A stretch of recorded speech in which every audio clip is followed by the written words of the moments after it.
Hi, Francois. This is Pasquale Stalteri of Pedal Mag. Congratulations on yesterday's stage win. Thank you. That's absolutely incredible. Can you describe the emotion for us? Well, the emotion, of course, is the biggest win of my career, so it's going to change the path of my career, I think. So, really, already today, in the peloton, guys were having a lot more respect. I got a lot of riders, different teams that came up to me in the peloton to congratulate me and tell me that I did a good job and that it was impressive what the team did. All the teamwork was perfect. So, really, the emotion was. I cannot really describe it. I was on a cloud. I was like. That's amazing, and you deserve it. Across Canada, I think every cycling fan is talking about it still today.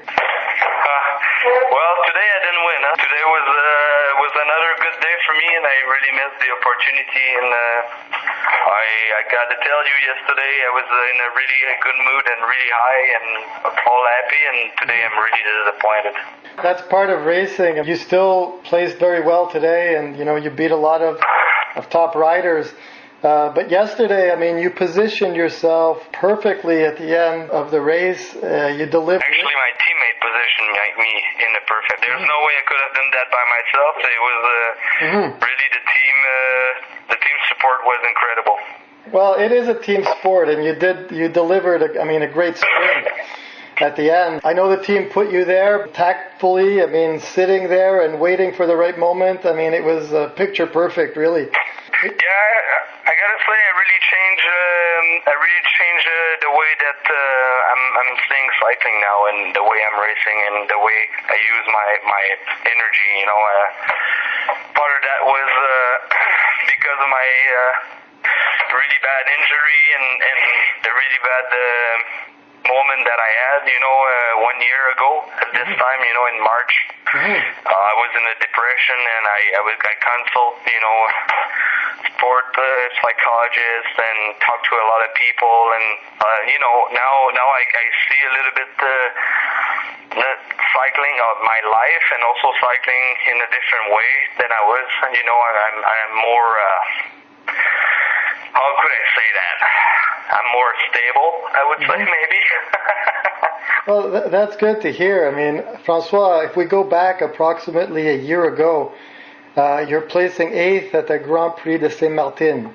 Quite a contrast. Yeah.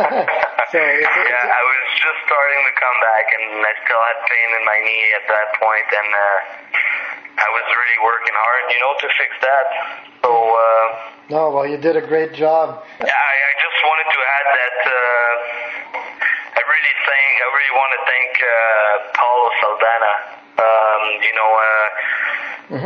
don't know if you know him. He's the owner of Parawatts, the Parawatts Studios, and the system Parawatts, and really Paulo took me under his wing and really dig me out of the hole. I was really, really in a deep hole, back 1 year ago. I was not doing good at all, and he really is the person that really helped me, getting out of that really deep darkness hole, and I built up, everything with him.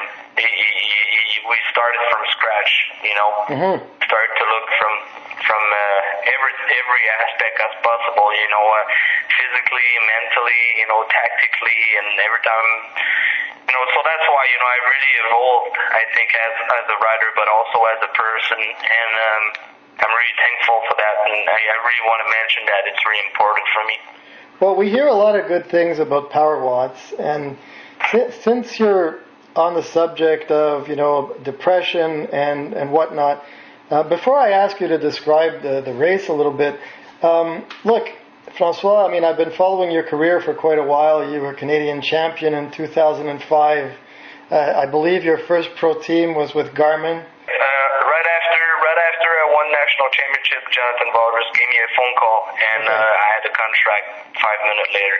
Okay, so since then, there was a little bit of a low point.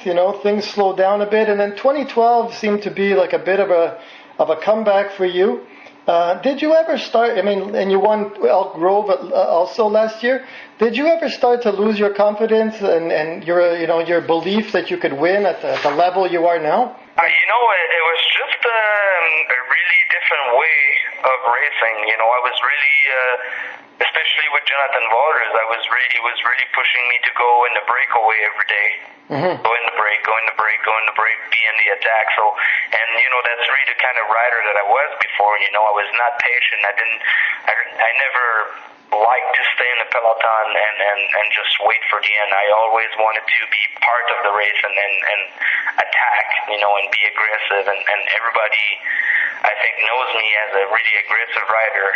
But since 2012 and my injury, we flipped that all around, and really with the sports psychologist that I talked to, Aurelia and Paulo, really changed the way I'm thinking. And now, I realize that I can be part of the best of cycling. And I think yesterday I showed that it's possible, for a Canadian rider, it's possible for a Canadian clean rider to perform at the highest level of cycling.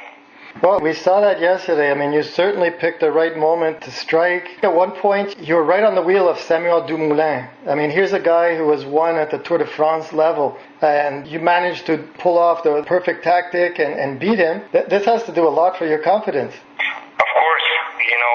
Like I said, it's going to change the path of my career. The way I look at the races now, it's really going... for the win. I'm looking at two races that, I'm trying to perform. I'm not trying to just do the race and then, stay there. I'm really now trying to be part of the winning move at the end. So, and I think yesterday I showed that I have the capacities, and already last year at the Grand Prix de Quebec.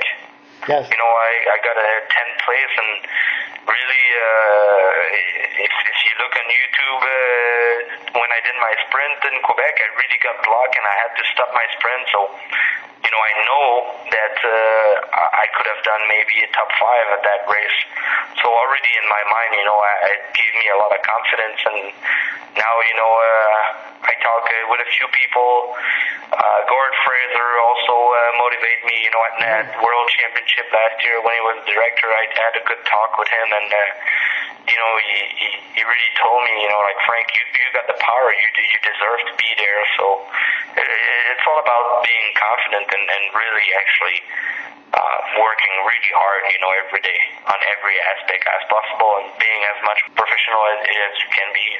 Oh, for sure. Yeah, but also, the diet, and it's been actually 1 year that, exactly at this time of the year last year, after my depression, I stopped drinking alcohol. I'm really being careful with all my diet, and I did a little exception yesterday. I had half a glass of champagne with the team. For sure, but speaking of it changing your career, the team gave you an assignment yesterday and you delivered. I imagine that this opens a door for you, possibly a spot in a Grand Tour. What are your thoughts on that? I hope so. Yeah, I hope so. I told the team that I was really interested in the Giro, and so we'll see. When I first signed with the team, they asked me, okay, what do you want to do? So I said, well, I really would like to do the Ardennes Classic, and also try to do my first Grand Tour. So we'll see. I can't really talk about that right now, but hopefully I will be part of a Grand Tour this year. Frank, that's really awesome. Congratulations again. Continued success. Est-ce que tu veux ajouter une couple de mots en français pour tous tes fans ici à Québec? Oui. Décris-nous la course, tes émotions un peu, puis la confiance que tu as gagnée avec cette course. Ouais, non, mais c'est sûr que, comme je te disais, ça va changer le parcours de ma carrière. Et puis, je pense que j'ai prouvé déjà, on avait des signes quand même que j'étais capable de performer à ce niveau-là. Puis hier, vraiment, j'ai prouvé que je suis capable d'être au plus haut niveau du cyclisme mondial. Et puis, je suis fier d'être un Canadien québécois au plus haut niveau en ce moment. Ben, félicitations, François. Continued success. We're proud of you. All the best. Thank